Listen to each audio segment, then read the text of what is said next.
Silent, ready, 5 second,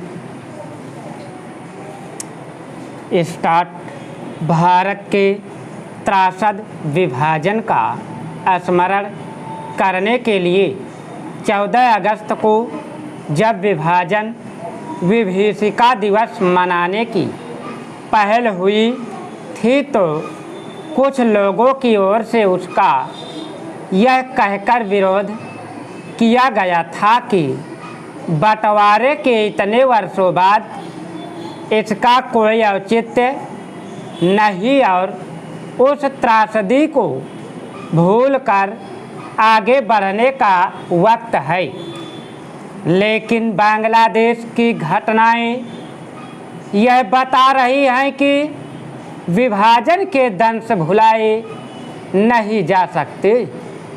एक और बांग्लादेश के हिंदू दयनीय दशा में है और दूसरी ओर पाकिस्तान पोषित आतंकवाद भारत को क्षति पहुंचा रहा है। यह सच है कि हमें अंग्रेज़ों की गुलामी से मुक्ति 15 अगस्त 1947 को मिली, परंतु 14 अगस्त 1947 को भारत विभाजन का दंश एक कभी न भरने वाला घाव दे गया। आज तक उस घाव की टीस हर भारतवासी महसूस कर रहा है। 15 अगस्त भारत के लिए एक सुंदर ऐतिहासिक घटना थी, तो 14 अगस्त को भारत विभाजन एक अफसोसनाक दुर्घटना। विश्व इतिहास में शायद पहली बार ऐसा हुआ था जब किसी देश का विभाजन हुआ हो और फिर बड़ी संख्या में उसकी प्रजा की अदला बदली हुई हो। इससे पहले किसी राष्ट्र पर आक्रमण होता था वहाँ सत्ता बदलती थी, साथ ही शासक भी बदलता था।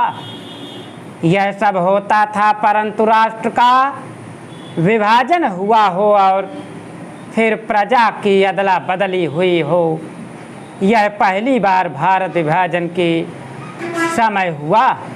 इसके लिए भारत ने अपनी भूमि का बंटवारा भी किया और अपने ही लोगों पर अत्याचार होते हुए भी देखा।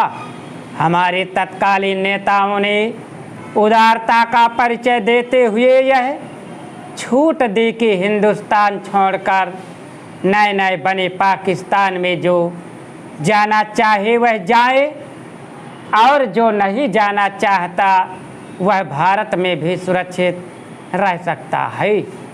इसके विपरीत भूमि भारत का ही एक टुकड़ा लेकर पाकिस्तान नामक इस्लामिक राष्ट्र घोषित करने वाली कट्टरपंथी नेताओं ने उस भूखंड पर बहुत समय पहले से ही रहते चले आए।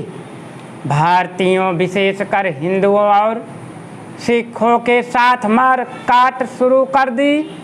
सांप्रदायिक मानसिकता और हिंदुओं के प्रति नफरत के चलते ही पाकिस्तान में त्रासदपूर्ण हालात पैदा हो गए। वहाँ हर वह काम किया गया जिससे मानवता शर्मसार होती हो। हिंसा का ऐसा नंगा नाच किया गया कि उसकी कल्पना भर करने से सिहरन पैदा होती है। पाकिस्तान में हिंदुओं सिखों के कत्लेआम के समाचार जब भारत आए तो प्रतिक्रिया स्वरूप यहाँ भी हिंसक घटनाएं हुई। पाकिस्तान में रह रहे हिंदुओं और सिखों को मारा गया। उनके स्त्रियों बच्चियों के साथ दर्दनाक पापाचार हुआ। पुरुषों स्त्रियों और मासूम बच्चों की हत्या करके उनके शव ट्रेनों में भरकर भारत की ओर रवाना कर दिए गए। इस हिंसक कार्रवाई में जो बचे उनमें से अनेक भाग कर कश्मीर की घाटियों में शरण लिए हुए थे, लेकिन उन्हें भी कबायली वेश में निशाना बनाते हुए आतंकित किया गया। ऐसे अत्याचारों की एक अंतहीन सूची थी। स्टॉप। अगर तुम लोग नए हो तो सब्सक्राइब करो, वो जो लाल वाला बटन है उसके साथ सूर्य नमस्कार करो या फिर अनुलोम विलोम, मुझे नहीं पता, बस क्लिक हो जाना चाहिए। अब मैं भी